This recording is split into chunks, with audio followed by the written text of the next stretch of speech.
Bonsoir à toutes et à tous, chers camarades, chers amis. Après cette séquence intense, nous allons en venir à une table ronde sur les municipales enfin sur les enjeux des municipales et puis également face à la marchandisation, c'est la thématique qui a été retenue. Le socialisme municipal à la fois qui s'exerce aujourd'hui et dans les perspectives à venir aussi. Je voudrais simplement, avant de passer la parole aux différents intervenants que je vais représenter, je voudrais simplement poser ce débat dans un contexte évidemment qu'on a tous en tête, qui a été évoqué par un certain nombre d'intervenants tout à l'heure, du fait que nous sommes à la veille d'élections municipales, que c'est un moment essentiel dans la vie démocratique de notre pays, et ce, au moins à deux égards. Tout d'abord, et cela a été bien sûr déjà développé, c'est la prochaine grande bataille démocratique que nous aurons à conduire dans moins d'un an, et c'est l'échéance qui va précéder l'élection présidentielle de 2027.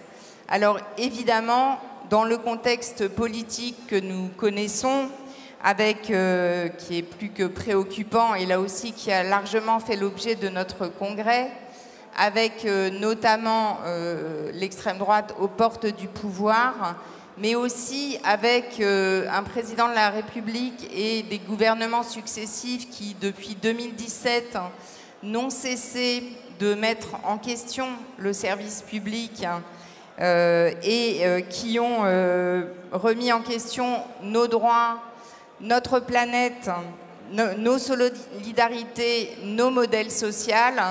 Évidemment, les élections municipales sont un moment particulièrement important. L'État recule sans cesse.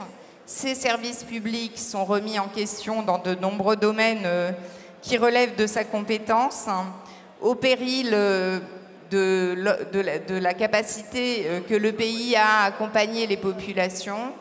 Et il le fait au profit, bien souvent, de la privatisation de nos services publics. C'est vrai dans le secteur de la santé, c'est vrai dans le secteur de l'école, c'est vrai dans de nombreux domaines. Donc la première étape de la reconquête, c'est évidemment de gagner les municipales qui s'annoncent en 2026.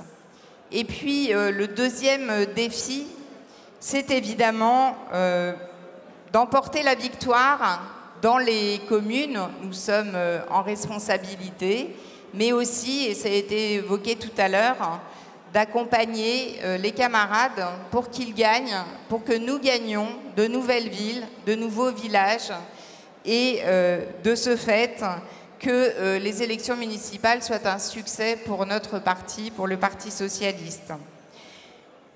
Pourquoi ? Aussi parce que nous savons que dans le socialisme municipal, il y a une capacité à répondre aux besoins de nos concitoyens par les politiques publiques qui sont portées, parce que nous sommes des remparts à la crise économique, à la crise sociale, à la crise environnementale qui frappe le pays et toujours les plus fragiles de nos concitoyens. Nous l'avons montré dans nos communes, en particulier au moment du Covid, où l'absence de l'État était criante et où les maires ont été à l'œuvre avec la capacité à réagir et à être présents auprès de nos habitants pour les accompagner dans ces moments si difficiles. Nous portons chaque jour des politiques publiques qui sont très diverses et qui répondent dans la proximité aux besoins de nos habitants. Nous le faisons, et là aussi cela a été évoqué tout à l'heure, dans une approche souvent innovante, dépassant les compétences directes que nous exerçons et allant largement au-delà, dans une capacité que nous avons à nous adapter et apporter l'innovation territoriale. L'action municipale, c'est aussi un horizon désirable. La commune est reconnue par nos concitoyens comme une collectivité qui leur est proche. C'est une perspective qui est offerte pour reconstruire du commun. C'est un espace de reconquête démocratique qui nous permet d'avoir ce renouveau démocratique et d'embarquer les citoyens, y compris dans la co-construction des projets. C'est un espace où on peut changer la vie, c'est un espace où on peut créer du commun, du vivre ensemble, dans la préservation et évidemment dans le sens des valeurs que nous portons autour de l'égalité, la liberté, la fraternité. Ce que nous créons à cette échelle, ce sont des services publics qui créent de la richesse, mais surtout des services publics qui créent du commun, du lien social et de la cohésion nationale. Alors, face à la société de marché, face à la privatisation des services publics, face au recul de l'État, quelle réponse apportera encore demain plus largement encore, je le souhaite, le socialisme municipal? C'est la question qui nous est posée aujourd'hui. J'ai le plaisir d'accueillir Émilie Agnew, qui est administratrice territoriale, qui a créé le laboratoire d'idées Le Sens du service public, qui est l'autrice d'un ouvrage à la Fondation Jean Jaurès, Puissance publique contre les démolisseurs de l'État, et qui a aussi, par son travail, beaucoup apporté en matière de politique publique, service public dans la ruralité. 4 maires qui sont avec nous aujourd'hui. Olivier Bianchi, maire de Clermont-Ferrand, président de Clermont-Auvergne Métropole. Cédric Van Stevendel, maire de Villeurbanne, vice-président de la métropole de Lyon. Luc Carbounas, maire d'Alfortville, mon cher Luc, président de l'UNCCAS, ancien parlementaire. Et Philippe Kemel, maire de Carvin, lui aussi ancien député dans la circonscription de Marine Le Pen, ce qui n'est pas rien. Alors, chère Émilie, peux-tu nous apporter ton regard, ton analyse sur la question des services publics et les politiques communales et la manière dont les municipalités sont en capacité de répondre aux besoins des citoyens et les questions fondamentales qui sont posées aujourd'hui pour que la gauche soit au rendez-vous et continue de porter ces problématiques et apporter également un regard peut-être sur la question des zones rurales et de la ruralité. Merci Hélène, on m'entend bien. Merci Hélène. Alors effectivement, aujourd'hui j'interviens suite à la parution de mon essai à la Fondation Jean Jaurès et aux éditions de l'Aube et en tant que praticienne engagée. Pourquoi j'interviens ici et pourquoi j'ai fait cet ouvrage? C'est parce que je crois que nous avons aujourd'hui besoin de refonder une doctrine de l'action publique, des outils de la puissance publique dont les services publics font partie et aussi du rapport à l'État au sens large, ce rapport incluant bien évidemment la question des collectivités locales. Alors bien évidemment, ça résonne particulièrement dans le secteur local puisque la gauche, à travers le socialisme municipal, a été le fer de lance de l'expansion du domaine d'intervention publique puisque des municipalités de gauche, il y a plus d'un siècle, se sont saisies d'un certain nombre de sujets qui n'étaient soit pas adressés par l'État, soit pas remplis par le marché parce qu'elles considéraient que c'était juste, qu'il y avait des besoins qui méritaient d'être pris en charge collectivement. Et je crois qu'aujourd'hui, on est à un moment charnière parce que bien évidemment, nous avons un contexte politique que vous avez dressé tout au long de l'après-midi. Nous avons un contexte budgétaire qui est extrêmement contraint et nous avons des attaques aussi sans précédent à l'égard des outils de la puissance publique. En début de semaine, j'étais encore sur les plateaux pour devoir expliquer pourquoi il était important d'avoir des fonctionnaires dans notre pays et malheureusement, on a régulièrement le droit à ces débats et je crois que les mois qui viennent vont nous réserver encore bien des débats de ce type. Mais nous aurions tort de vouloir être dans une logique de restauration ou de réparation par rapport aux services publics que nous avons connus jusqu'à présent. Et donc, il me semble qu'il est nécessaire de réactualiser ce logiciel. Et donc, bien évidemment, là, en quelques minutes, je ne vais pas complètement déflorer le sujet, mais je me permettrai d'explorer 4 pistes qui me semblent importantes pour pouvoir réactualiser cette doctrine. D'une part, la nécessité de préciser les diagnostics, ensuite de refonder le narratif autour des services publics, de repenser la question démocratique au cœur des services publics et enfin de réinventer un nouveau modèle à partir de ce qui va se passer en 2026, puisque là, nous avons une opportunité historique. Premier élément, il me semble important, on a l'impression d'avoir tout dit sur la question des services publics. Et pourtant, je crois qu'il est encore nécessaire de continuer à creuser les diagnostics si on veut apporter les bonnes solutions. Bien évidemment, la question des moyens, la question de la privatisation, ce sont des questions extrêmement structurantes dans le débat autour des services publics. Mais elles ne se suffisent pas à elles seules pour comprendre ce que j'ai appelé dans mon essai les raisons du grand malaise et que j'ai défini comme un malaise dans la relation, dans la perception et dans la société. Et il me semble important de pouvoir décortiquer toutes ces raisons-là qui conduisent à une mise en incompétence des acteurs publics et qui conduisent aussi à une perte de maîtrise publique sur nos destins, avec une moindre expertise publique au sein des administrations, avec une réduction du rôle des agents publics à celui de simples exécutants, donc c'est-à-dire qu'on a perdu aussi de l'agentivité publique, et puis bien évidemment avec une perte de maîtrise sur les acteurs privés qui se sont emparés d'un certain nombre de biens communs, de services publics sur lesquels il est nécessaire de pouvoir reprendre la main.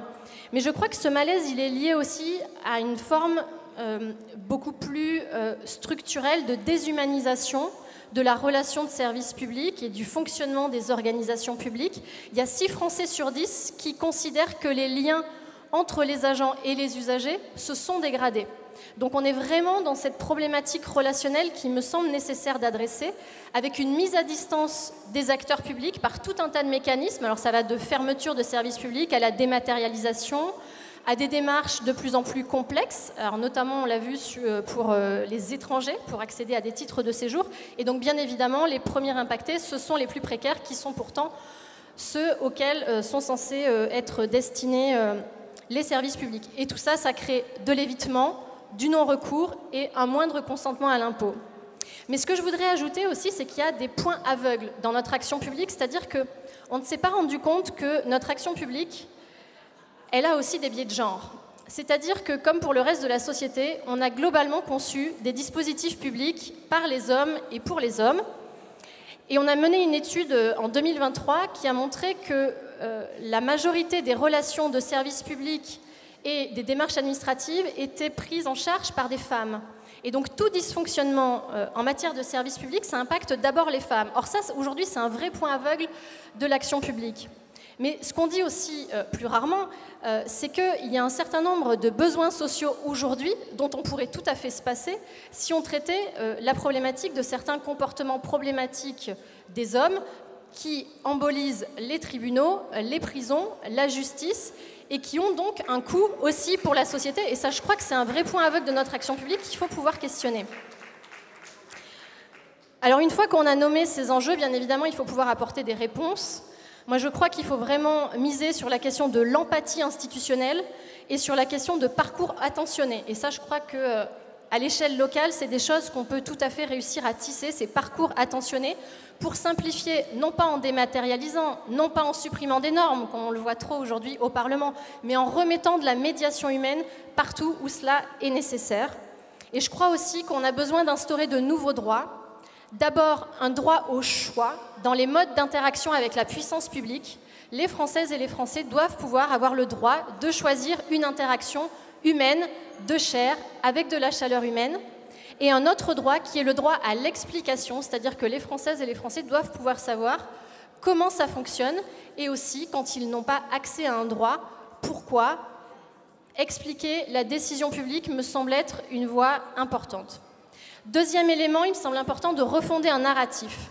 Aujourd'hui, moi j'entends essentiellement un discours misérabiliste, décliniste quand on parle des services publics. Moi-même, je viens de me livrer à cet exercice d'un diagnostic qui n'avait pas des atours particulièrement réjouissants, j'en ai bien conscience. Mais pour autant, je crois que ce narratif uniquement négatif, il alimente l'impuissance publique, mais aussi l'impuissance politique, parce qu'il y a une très forte porosité entre la question de l'action publique et de l'action politique. Et donc tout ça, bien évidemment, fait système, ça participe d'un sentiment d'un déclassement national, ça nourrit les courants réactionnaires, et ça alimente ce que j'ai appelé le syndrome de l'abandon, notamment dans les zones rurales, qui est aussi une partie d'instrumentalisation politique. Et c'est aussi ce que j'ai appelé la fin des évidences, c'est-à-dire que pendant longtemps, le service public véhiculait un imaginaire positif dans le discours, mais aussi dans les représentations des Françaises et des Français. Aujourd'hui, c'est plus du tout évident. Le service public n'est plus toujours synonyme d'un imaginaire positif. Et pourtant, quand on interroge les Françaises et les Français sur leur satisfaction personnelle vis-à-vis des services publics, alors ça varie bien évidemment en fonction des services publics qui sont sondés, mais globalement, 7 Français sur 10 sont satisfaits de la qualité des services publics. Et à l'hôpital public, par exemple, c'est 81% des Françaises et des Français. Et alors, quand on va sur des politiques publiques locales, alors là, on a des scores qui sont encore beaucoup plus importants. Donc, je crois que c'est important de réussir à articuler à la fois une critique légitime des points aveugles, des impasses, des impensés, des dysfonctionnements des services publics, mais avec une approche résolument plus positive et progressiste, de parler des fins plutôt que des moyens. Les services publics ne sont qu'un moyen au bénéfice de fins politiques, et de restaurer la désirabilité de l'intervention publique, la fierté. Et c'est ce qui passe, selon moi, par ce que j'ai appelé de l'influence publique et des influenceurs publics positifs. Troisième élément, c'est la question démocratique que j'évoquais au début. On a tendance, lorsqu'il y a un problème public qui se présente, à en appeler systématiquement et immédiatement à une réponse institutionnelle. Et finalement, on concentre tout sur quelques acteurs publics qui eux-mêmes ont été mis en difficulté pour apporter des réponses sociales à des problèmes complexes. Et on dépossède d'autres acteurs des réponses à apporter. Par exemple, le temps de l'enfant à l'école, c'est 20 à 30% du temps de vie d'un enfant sur une année. Alors 20 à 30%, c'est déjà beaucoup, et il faut bien évidemment que ce temps soit qualitatif. Mais qu'est-ce qu'on fait du temps en dehors de l'école ? Les inégalités de destin des enfants, elles se jouent aussi en dehors de l'école. Et là, bien évidemment, les collectivités ont un certain nombre de réponses à apporter en partenariat avec d'autres acteurs. Mais je pense au temps périscolaire, je pense à la culture, je pense au sport, je pense aussi aux associations et bien évidemment à la question des entourages. Comment on arrive à outiller les entourages pour qu'ils puissent accompagner ces jeunes.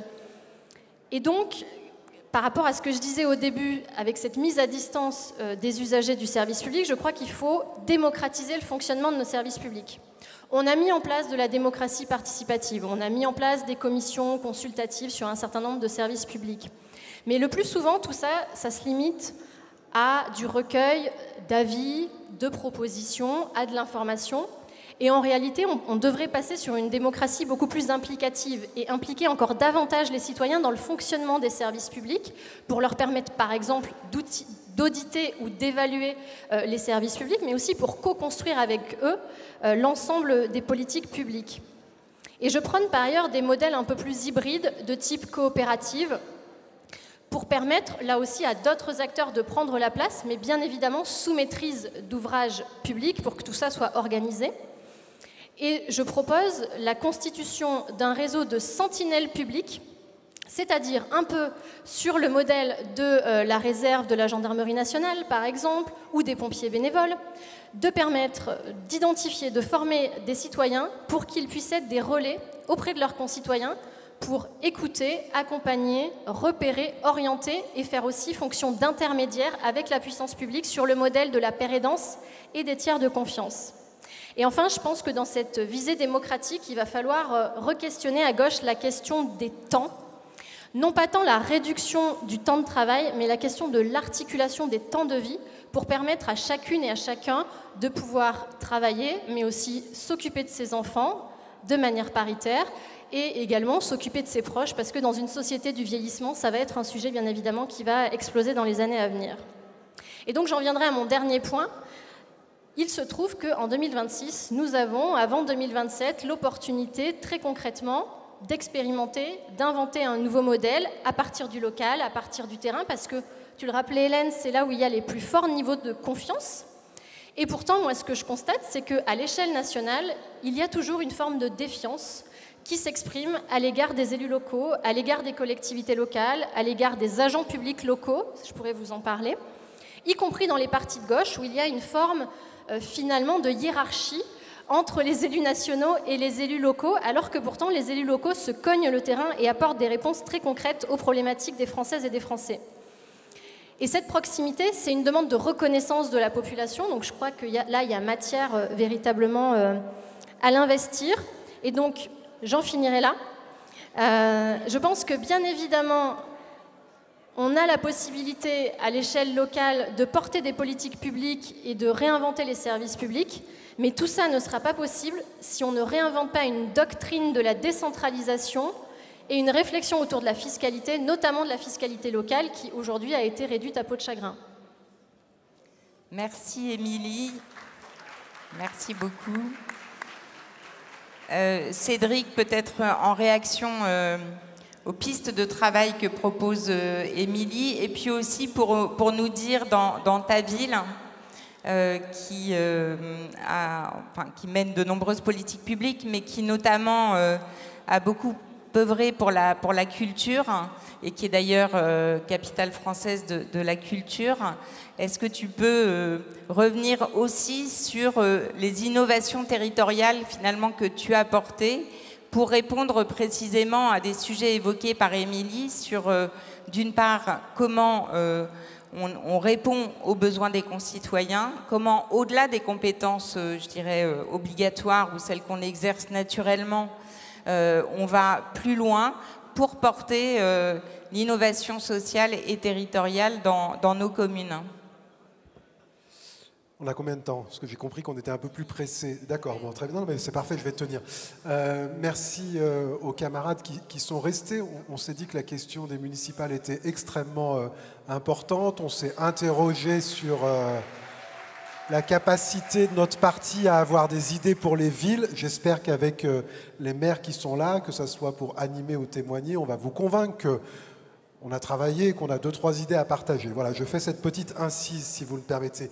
Moi, je suis maire depuis 5 ans à Villeurbanne. C'est la première fois de ma vie que je suis élu dans une ville au deuxième tour à 70,3%. Villeurbanne, il y a 162 000 habitants.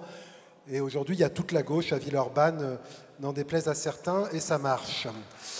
Je suis surtout l'héritier extrêmement modeste d'un des premiers maires socialistes de Villeurbanne qui s'appelait Lazare Goujon et qui est l'un de ceux qui a réalisé le plus d'utopies socialistes autour de la culture, de la santé, du logement pour tous. Donc autant vous dire que quand vous devenez maire de Villeurbanne, il vous pèse sur les épaules le regard des anciens et des aînés qui ne rend pas les choses faciles au quotidien.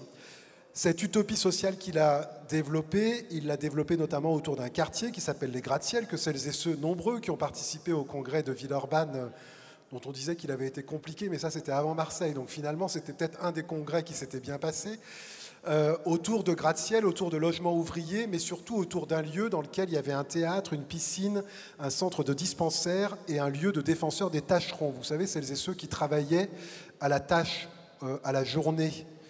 Quand je dis qu'il travaillait, aujourd'hui il y en a beaucoup. Il n'y a pas de défenseur des tâcherons aujourd'hui, mais en tout cas voilà ce qu'il a posé dans cette ville. Alors j'aurais pu vous parler de plein de choses sur ce qu'on fait, parce qu'on a des EHPAD et des résidences personnes âgées, on a une cuisine centrale, on essaye de lutter contre le fait de céder au privé toutes nos responsabilités, y compris dans l'appareil commercial de tout le centre-ville, dont on reste propriétaire à Villeurbanne. Dans une ville de 162 000 habitants, je vous assure que c'est un défi de rester propriétaire de plus d'1 kilomètre de long de commerce. Mais j'ai choisi de vous parler de culture. Pourquoi j'ai choisi de vous parler de culture? Parce que aujourd'hui, en France, l'ensemble de la chaîne de valeur de l'industrie musicale est tenue par 10 familles. 6 françaises, 4 européennes ou aux États-Unis. L'ensemble de la chaîne de valeur de production, depuis la diffusion jusqu'à tenir les salles, et ça doit quand même nous poser un certain nombre de questions. Je n'irai pas plus loin là-dessus parce que ce n'est pas le débat, mais c'est pour faire le lien avec le risque de marchandisation ou l'enjeu de démarchandisation d'un certain nombre de politiques publiques. Je vous parle de culture parce qu'à Villeurbanne, effectivement, on a été capitale française de la culture. On a une politique culturelle très ancienne, avec une école nationale de musique, par exemple, qui s'est inscrite dans une forme d'opposition au conservatoire de musique en disant, pour rentrer dans cette école nationale de musique, vous n'êtes pas obligé de maîtriser la grammaire musicale. Vous pouvez tout de suite commencer à faire un instrument, parce que dans les années 80, un certain Duhamel, pas celui auquel vous pensez, un autre, un professeur de musique, a souhaité laisser l'accès à la musique pour toutes et tous. On a également un théâtre national populaire qui est un lieu extrêmement important, et puis on a une filière autour des arts de la rue. Mais qu'est-ce que ça veut dire aujourd'hui développer une forme de service public de la culture dans notre ville? Quelles sont les nouveautés qu'on a développées? Et effectivement, on l'a fait grâce à la capitale française de la culture.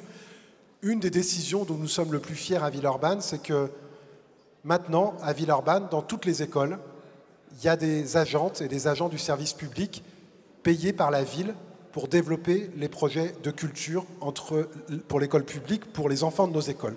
Et ça permet de multiplier par 10 la production et l'accès à la culture de nos enfants, parce qu'il y a des gens qui accompagnent les enseignants pour monter des projets. Dans chaque école, on a créé un lieu dédié à cela, ça s'appelle des mini-mix. On les a dotés d'un fonds bibliothécaire pour avoir aussi des ouvrages. Et donc, pour moi, ça fait partie du rôle d'une ville très engagée sur un service public de la culture, que de permettre à chaque enfant d'avoir un lieu dédié à la culture au plus près de lui, et surtout d'accompagner les enseignants qui sont soumis à beaucoup de tensions pour faire tout ce qu'ils ont à faire, de les accompagner là-dessus. Un deuxième exemple, on a mis en place un parlement de la jeunesse. Tous les ans, des classes de 3e, de seconde ont un travail d'expression sur ce qu'ils attendent de la ville, sur comment est-ce qu'ils veulent prendre part au débat démocratique. Et puis un troisième exemple, puisque le temps est compté, depuis septembre, l'accès à nos médiathèques et à nos bibliothèques est gratuit pour toutes et tous, plus 15% d'adhésion immédiatement, sans douter. Et j'invite vraiment celles et ceux qui sont maires, moi je doutais un peu sur ces questions de gratuité, etc. Enfin, vraiment faites les calculs, parce que entre le temps qu'on perd à gérer les adhésions, à contrôler un certain nombre de choses, et ce que finalement nous fait perdre la gratuité, les sommes sont, je le dis comme je le pense, ridicules, et ça a vraiment un impact pour tout le monde sur cette gratuité des bibliothèques. Voilà, puis je finirai juste en disant qu'il y a 2 autres villes, moi, dont je m'inspire. Alors Olivier, il va en parler, donc très bien, mais ce qu'il a fait sur la petite enfance en matière de culture, c'est incroyable, et il faut regarder ce que fait Olivier. Et puis enfin, et je finirai là-dessus parce qu'on est sur une séquence politique, Johanna a eu raison, Johanna Roland, de défendre la culture face à la décision inique de la présidente du conseil régional, et ils sont en train de le faire dans toutes les régions, et ils sont en train de tout détricoter, et il faut qu'on reste très vigilants. Et si on veut défendre cette culture, il faut qu'on dise comment elle rejoint chacune et chacun là où il est, sinon on nous dira que ce n'est pas essentiel et que ça peut être confié au privé. Merci beaucoup. Bravo pour le timing. Olivier, donc chez toi, tu souhaitais mettre en avant les politiques de santé qui sont portées. Dans un récent sondage, la santé est citée comme la première des préoccupations par les Françaises et les Français, 40%, avec évidemment des déserts médicaux qui touchent tous les territoires et des espérances de vie qui sont aussi variables, et certaines régions sont particulièrement touchées par ces déserts médicaux. Les communes prennent les devants sur ces questions-là, donc est-ce que tu peux nous porter le témoignage de tout ce que vous faites en la matière? Oui, bonjour à tous, merci. Avant peut-être de parler de l'illustration de la santé que j'ai choisie, parce que Cédric, on est en grosse compétition sur la question culturelle, donc il avait pris le dossier. J'ai dit cette fois je vais essayer de montrer que je peux parler d'autre chose. Je voudrais apporter 3 remarques d'ordre général, si vous voulez bien, parce que ça fera résonance aussi avec les débats qu'on a écoutés juste avant cette table ronde. La première, c'est que Clermont-Ferrand, c'est une ville de gauche depuis 1914, et c'est une ville socialiste depuis 1946. Et je crois qu'il y a une forte corrélation avec le fait que chez nous, quasiment tout est en service public. De l'eau, en passant par les cantines scolaires, une grande partie de l'activité culturelle, la question de la santé, et notamment, puisque c'est le sujet que j'ai voulu illustrer, le fait qu'il n'y a plus que 11 villes en France, qui, comme Clermont, ont des infirmières scolaires municipales et qui font un travail que je vais essayer de développer. Donc, premier élément, il y a une corrélation, de mon point de vue, entre la reconnaissance par les concitoyens de maires et de mairies et de municipalités qui les protègent, qui les défendent et qui leur offrent des qualités de vie supérieures quand il y a du service public. La deuxième chose, ça a été évoqué tout à l'heure, il faut que nous fassions attention que ce débat ce soir ne soit pas un chant du cygne après les prochaines municipales, au vu des situations financières et budgétaires des collectivités, et mes collègues le savent bien. On est quasiment plus souverain sur nos fiscalités. C'est même pas tant qu'on ait perdu des aides, parce que ça, on l'a connu depuis très longtemps. Mais nous avons perdu notre souveraineté. Et si nous ne sommes plus souverains, alors nous ne pouvons pas faire exactement ce que nous voulons et faire le choix du service public dans un certain nombre de choses. Et puis, le troisième point, c'est que pour moi, la question du service public local, c'est la question essentielle de la transformation des territoires, en garantissant à chacun un accès à tout un ensemble de choses. Alors, j'ai souhaité illustrer sur la santé parce que je suis un peu devenu fan de mes infirmières scolaires. Elles sont 11, plus une 12e qui est diététicienne, et elles font un travail formidable. Et pour moi, elles illustrent le fait que si on veut travailler, comme ça a été beaucoup rappelé cet après-midi, si on veut s'attaquer à la racine des problèmes, alors il faut justement que nous ayons un service public qui agisse. Je m'explique. Vous ne pouvez pas avoir les débats permanents sur les interdictions du couteau à chaque fois qu'il y a l'assassinat que nous avons connu. Vous ne pouvez pas avoir des débats en permanence sur la nécessité d'interdire les réseaux sociaux ou l'usage du téléphone aux enfants. Vous ne pouvez pas avoir en permanence le débat sur le harcèlement scolaire si vous ne vous donnez pas les moyens d'avoir un outil public d'action, d'anticipation et d'éducation dans vos propres services. Et nos 11 infirmières scolaires, elles ont deux grandes missions pour l'essentiel. Une mission assez classique qui est celle de faire l'état en fait, des lieux de la santé de 9000 enfants scolarisés dans nos écoles publiques. Grâce à ça, j'ai pris, parce que en général, mais les chiffres, j'aime bien les donner, les résultats cette année. 24% de bilans détectent des problèmes dentaires. 21% des bilans signalent des troubles visuels. 19% concernent des vaccinations incomplètes. 6% identifient des troubles du langage. Et 7% signalent des problèmes de corpulence et d'IMC anormal. On est sur les enfants de maternelle et de primaire. Si nous ne sommes pas capables de détecter ça, nous ne sommes pas capables d'accompagner, c'est ce qu'elles font aussi, les familles, et notamment les familles les plus fragiles, pour accéder dans une difficulté quelquefois de trouver un médecin de famille traitant généraliste sur le territoire, de les accompagner vers des spécialistes, vers des généralistes. C'est donc un travail aussi de prévention, un travail d'accompagnement. Je voudrais dire aussi que grâce à ce travail, elles nous permettent de mieux comprendre la question de la protection de l'enfance.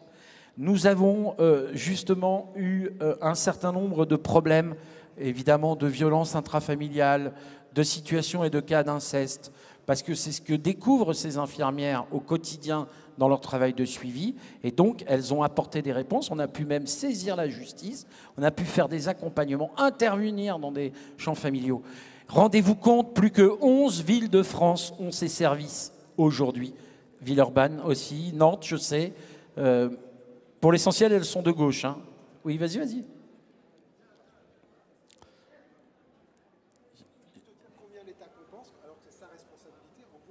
Ah non, mais l'État nous donne quasiment... Compensation de l'État. Non, mais j'allais y venir. L'État nous donne rien, enfin quasiment rien. Voire même, l'État nous a dit, puisque vous vous occupez des primaires et des maternelles, on va redéployer nos personnels éducation nationale sur les collèges et les lycées. C'est-à-dire qu'en plus, c'est un élément important, il n'y a pas d'effet vertueux dans le regard de l'État porté sur l'investissement public par les collectivités locales. C'est presque, on voit ça d'ailleurs sur les questions de la police, mais vous l'avez dans tous les autres secteurs.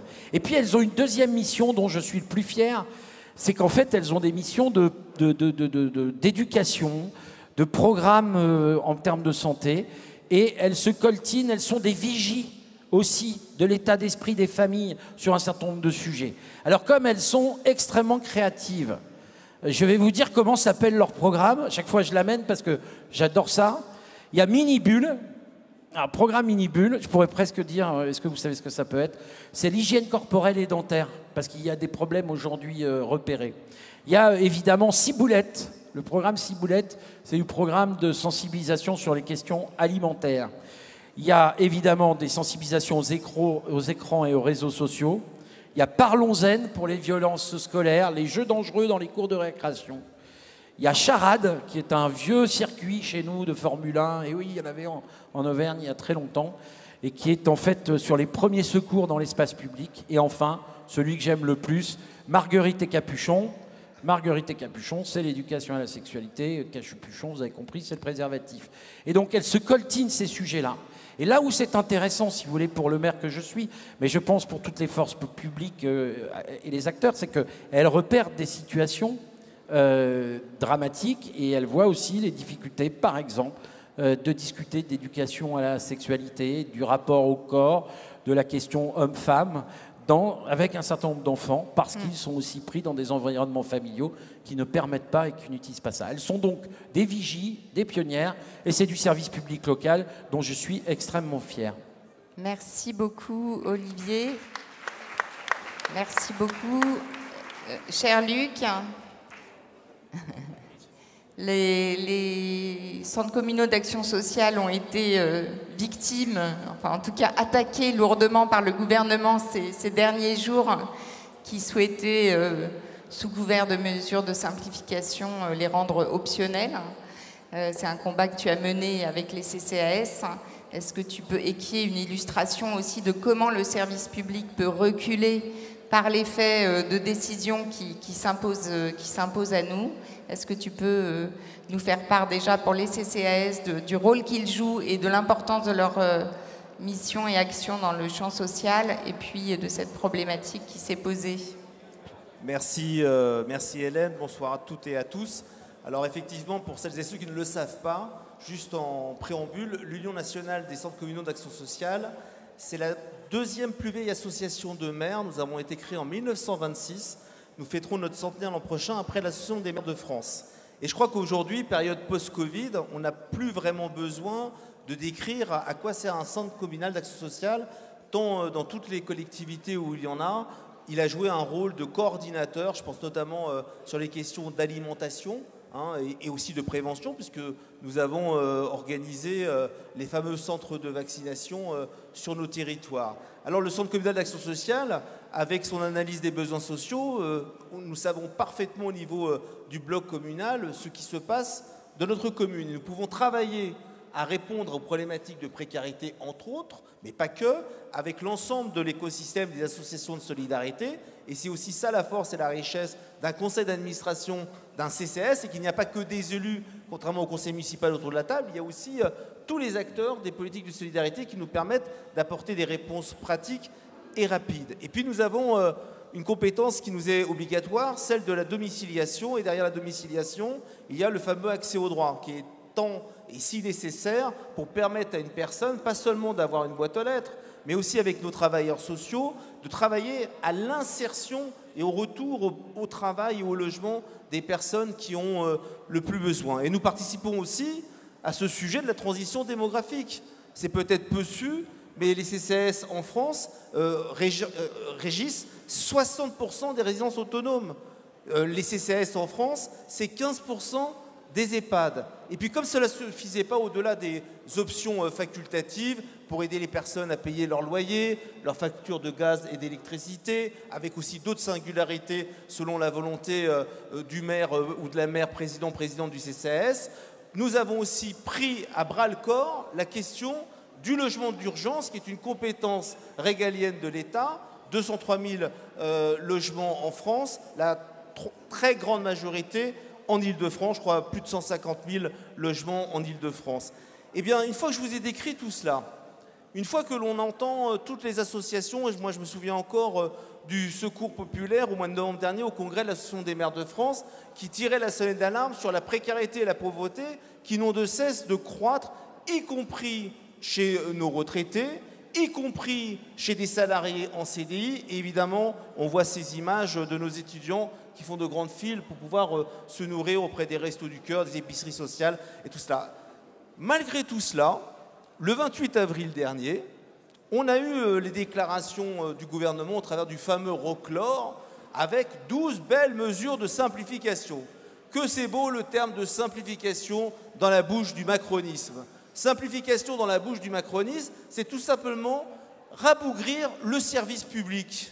Et donc, à partir de ce moment-là, avec l'ensemble des associations du bloc communal, que ce soit l'AMRF, que ce soit la PVF dirigée par notre camarade Christophe Bouillon, que ce soit Ville-de-France, co-dirigée par notre camarade Jean-François Debat, que ce soit l'AMF, co-présidée par notre camarade André Léniel, que ce soit France Urbaine, présidée par notre camarade Johanna Roland, ou que ce soit moi pour l'UNCAS, nous avons porté le fer, mais pas seul.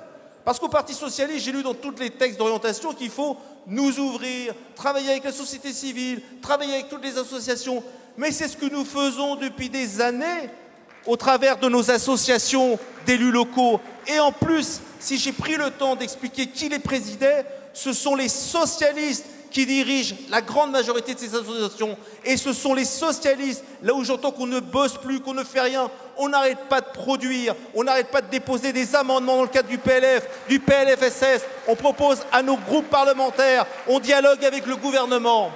Et donc, fort de ce travail, grâce au travail de Patrick Caner, de tous les sénateurs socialistes, Sandrine Runel, qui était ici à la tribune, députée de Lyon, qui a interpellé François Rebsamen mardi 10 juin dernier. Bien, mes amis, entre le 28 avril et le 10 juin, la force du collectif, la force de ce collectif que nous voulons tant, citoyens, associations, partis politiques, en 6 semaines, nous avons fait reculer le gouvernement. Et donc, tout cela est possible. Nous pouvons travailler et continuer sur tout ce qui va se passer pour les mois à venir, et notamment dans le cadre du projet de loi de finances. Et donc, oui, les socialistes peuvent être fiers.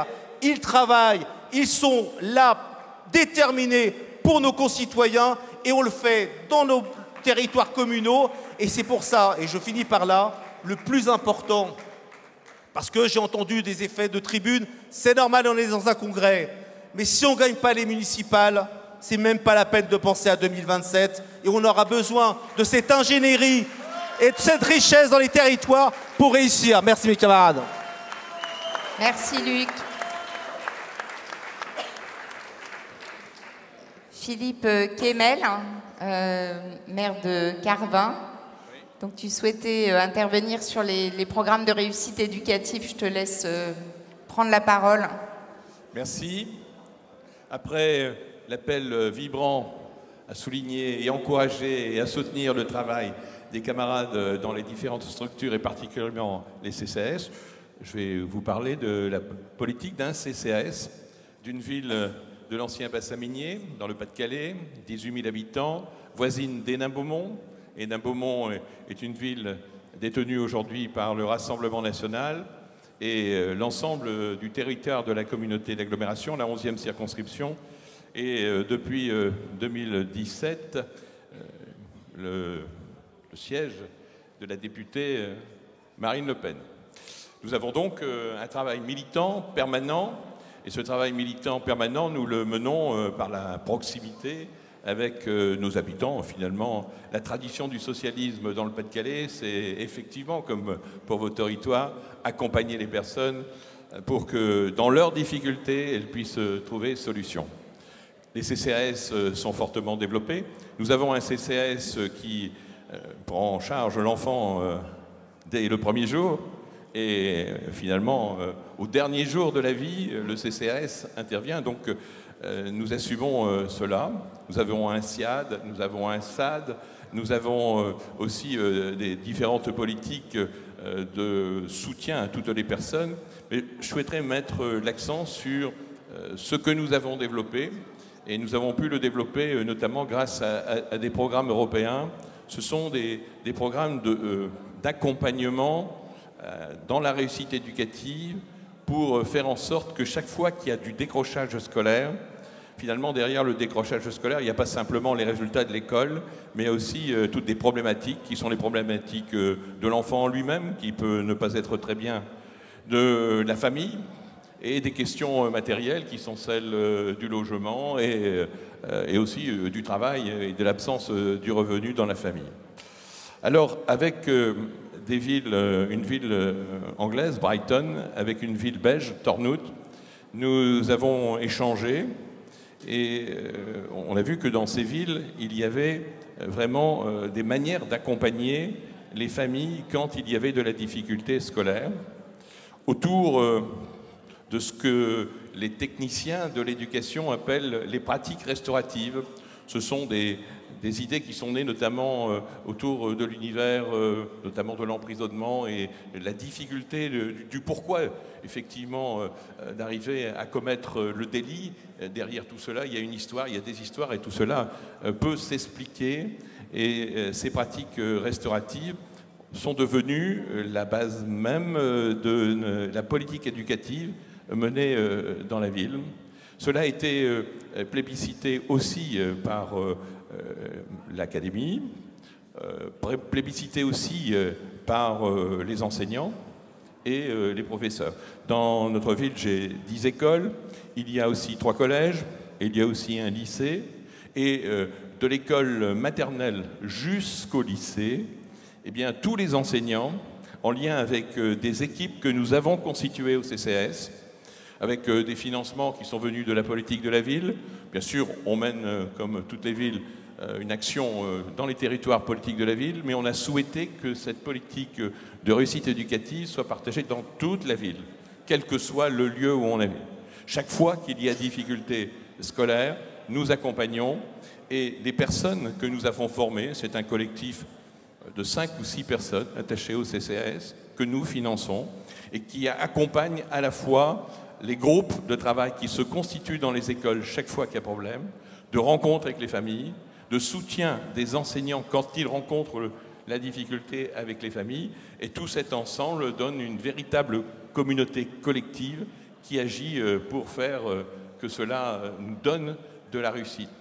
Et donc, ça veut dire que derrière ce point, chaque fois que nous avons pu intervenir, et nous intervenons à peu près sur 200 élèves chaque année. Il faut savoir que, par exemple, quand on est au collège, on le sait tous, si un jeune fait un peu de bêtises, n'est pas au rendez-vous de son parcours scolaire, la sanction, c'est l'exclusion. C'est le paradoxe. Il n'est pas dans les clous et on l'exclut. Et donc, nous, dès qu'un élève est dans une situation d'exclusion, le collège nous prévient, et nos équipes interviennent. Et alors, nous avons créé les structures qui permettent d'accueillir le jeune, lui faire en sorte qu'il reçoive les devoirs, les cours qu'il risque de louper de fait de son exclusion. Et c'est en même temps la possibilité de créer le dialogue avec lui-même sur ses difficultés personnelles, ensuite de voir avec la famille comment et pourquoi on en arrive finalement à un sujet de difficulté. Alors peut-être ce n'est pas grave, mais ça peut aussi cacher un certain nombre d'éléments qui sont à solutionner. Et s'il y a des questions de logement, s'il y a des questions d'emploi, alors toute la machine se met en place pour résoudre cela.